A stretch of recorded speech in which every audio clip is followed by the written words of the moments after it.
Bonjour à tous, on se retrouve aujourd'hui pour une vidéo qui va traiter d'immobilier et plus précisément de ce qu'on appelle l'immobilier papier. Qu'est-ce que ça veut dire? Alors, quand on parle d'investissement, eh bien très souvent le sujet de l'immobilier revient effectivement puisque c'est un vecteur d'investissement qui est central, qui est historique et c'est probablement un vecteur d'investissement qui a été au cœur de l'enrichissement de nombreuses familles et de nombreuses familles, notamment de la classe moyenne qui travaille, qui n'a pas forcément des revenus extrêmement importants, qui n'a pas forcément une connaissance importante au niveau des marchés financiers, mais qui, par la force de notre culture et de notre histoire commune, a décidé de prendre un emprunt sur 30 ans, avec des sommes absolument colossales, et qui a donc permis à des familles effectivement de s'enrichir en pouvant dissocier du coût du loyer et en pouvant construire un capital sur du long terme. Donc l'immobilier, effectivement, c'est un vecteur d'investissement qui est extrêmement intéressant et qui a de nombreux avantages. Ici, on va parler d'une forme d'immobilier qui est particulière. On ne va pas parler du fait d'emprunter pour acheter un logement, que ce soit pour l'habiter ou pour le louer. On va parler de ce qu'on appelle les SCPI. Vous en avez sans doute déjà entendu parler. Qu'est-ce que ça veut dire? Ça veut dire Société commun de placement immobilier.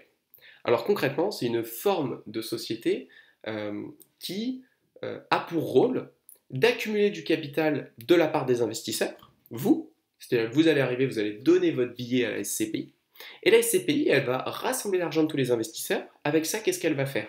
Elle va aller voir la banque, elle va aller lui dire, ok, j'ai plein d'argent de plein d'investisseurs, qu'est-ce que tu dirais de me donner encore plus d'argent?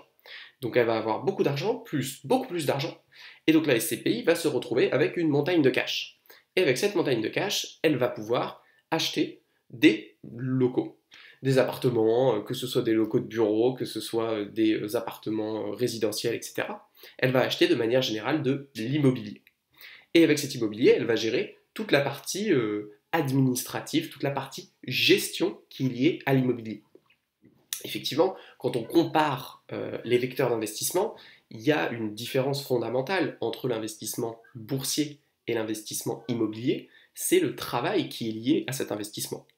L'investissement boursier, il a le mérite de demander un travail nul, alors que l'investissement immobilier, il demande de trouver un lieu en particulier, un bien immobilier qui soit intéressant d'un point de vue investissement.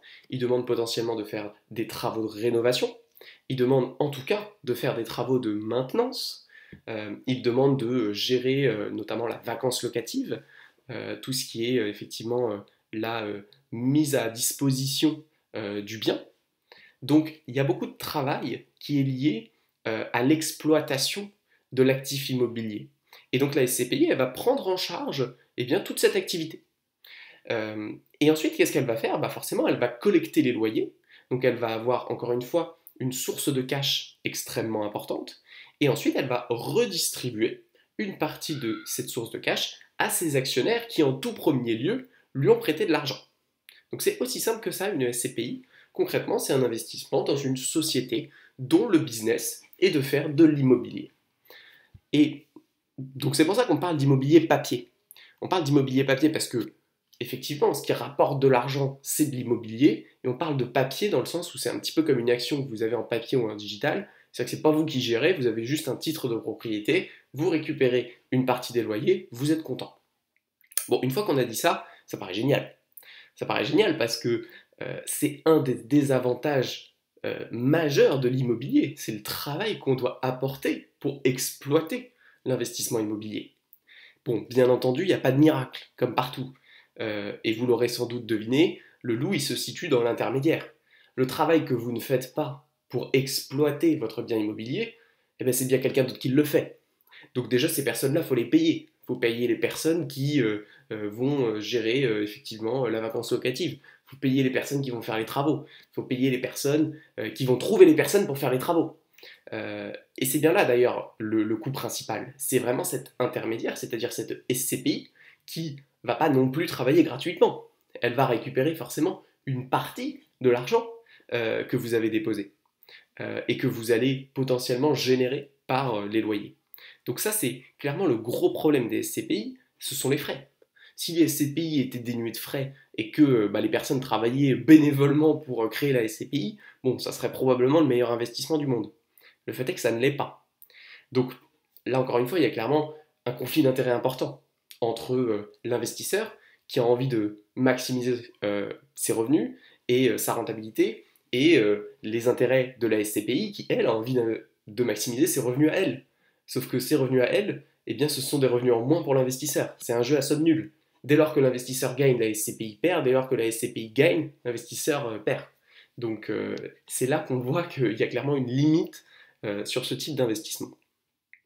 Mais ce n'est pas le seul problème avec la SCPI. Donc clairement, c'est le problème principal.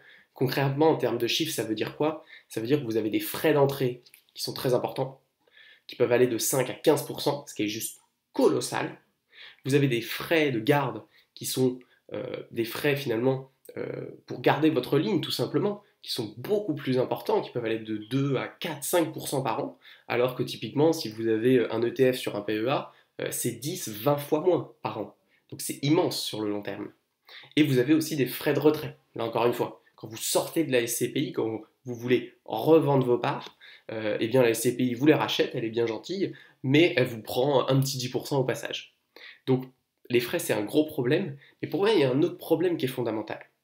C'est que, à mon sens, et ça c'est un avis qui est beaucoup plus personnel, l'intérêt principal de l'investissement immobilier, il ne se situe pas dans le fait que l'immobilier ce soit meilleur que les actions, parce que le marché fait en sorte que tout cela s'équilibre, et si c'était vraiment le cas, tout le monde achèterait des maisons, et c'est pas vraiment le cas, les gens achètent aussi des actions. Donc, de manière générale, on est sur des rendements qui sont équivalents. On est sur des rendements entre 6 et 12% en fonction du niveau de risque. Mais la grosse différence, c'est que l'immobilier, ça coûte du travail, comme on l'a vu, mais le gros avantage, c'est qu'en tant que particulier, vous avez tout le loisir d'utiliser un effet de levier qui est monstrueux pour investir et vous enrichir. C'est-à-dire que personne ne va vous faire les gros yeux si vous avez 10 000 euros de capital et que vous voulez en emprunter 100 000. Donc vous êtes sur un effet de levier x10, ce qui est juste complètement absurde. D'un point de vue purement financier, c'est un niveau de risque qui est immense. Alors bien évidemment, il y a de très bonnes raisons d'accepter ce niveau de risque. Il y a des raisons politiques, il y a des raisons culturelles qui fait qu'on veut que les gens aient accès à la propriété, peu importe s'ils sont sur un effet de levier x10, on leur fait confiance et on se dit que de toute manière, on pourra toujours récupérer la maison. Bien que ce soit un raisonnement qui ait ses limites, et on l'a vu en 2008, puisque certes vous pouvez récupérer la maison, mais si le prix de la maison a été divisé par deux entre deux, ça pose des problèmes en termes de domino et de remboursement de dette. Mais ça c'est un autre sujet. Ce qu'il faut retenir, c'est que dans l'investissement immobilier, vous pouvez démultiplier votre rentabilité grâce à l'effet de levier, grâce à l'emprunt à une banque. Alors que ce qu'il y a en face, l'investissement boursier, il ne vous permet pas de faire ça. En tout cas, il ne vous permet pas de le faire légalement et il ne vous permet pas de le faire avec une telle ampleur. C'est-à-dire que oui, vous pouvez faire un prêt personnel, emprunter 10 000 euros si vous en avez 20 000, et pas trop dire pourquoi vous empruntez, les mettre sur les marchés financiers. Bon, tant que vous êtes capable de rembourser, a priori, la banque ne va pas vous emmerder. Mais ça ne va pas être possible d'emprunter 10 fois votre capital. Ça va juste pas passer, sauf si vous êtes millionnaire et que vous avez les bons copains. Pour le commun des mortels, ça va juste pas marcher. Donc, pour moi, c'est clairement ça qui est le point fort de l'immobilier. Et le problème, c'est que quand vous faites de l'immobilier papier, en fait, vous vous privez de cette possibilité. Parce que vous n'avez pas le droit de dire ah oui, mais non, mais je vais investir dans l'immobilier papier, c'est de la SCPI, donc c'est de l'immobilier. T'inquiète, prête-moi 100 000 euros, j'en ai 10 000, ça va bien se passer. Bon bah non, votre banquier va vous dire non. Il va vous dire ok, si tu veux acheter un appartement, je veux bien te prêter 100 000. Si tu veux acheter des parts de SCPI, tu te démerdes.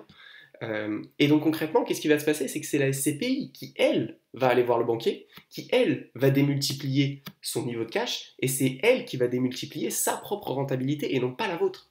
Donc c'est bien là que, pour moi, le bas blesse. Encore une fois, si on avait des frais raisonnables, bon pourquoi pas, mais il y a un conflit d'intérêts évident qui fait que la SCPI va prendre les frais maximum et vous laisser avec, bon, non pas forcément le minimum, mais le minimum pour que vous continuiez d'investir chez eux. Et d'autre part, vous n'avez pas accès à cette augmentation de l'effet de levier qui est disponible sur l'immobilier. Donc c'est pour moi les deux raisons principales qui font que j'investis pas du tout sur de l'immobilier papier. Et à mon sens, les SCPI ne sont pas un investissement sensé sur du long terme. Si on veut faire de l'immobilier, il faut faire de l'immobilier. Il faut se former, il faut s'investir, il faut mettre du travail. Et dans ce cas-là, effectivement, on peut profiter d'opportunités intéressantes parce qu'on est sur un bien qui est très spécifique, hein. On est vraiment sur un appartement, un endroit, un secteur spécifique, dans un contexte spécifique, et on peut abuser aussi de l'effet de levier qui est extrêmement important. Si on ne profite pas de ces avantages-là, à mon sens, il faut laisser tomber l'immobilier papier et plutôt se concentrer sur de l'investissement standard passif via des ETF, notamment sur un PEA pour, encore une fois, profiter des avantages fiscaux qui sont aujourd'hui disponibles en France.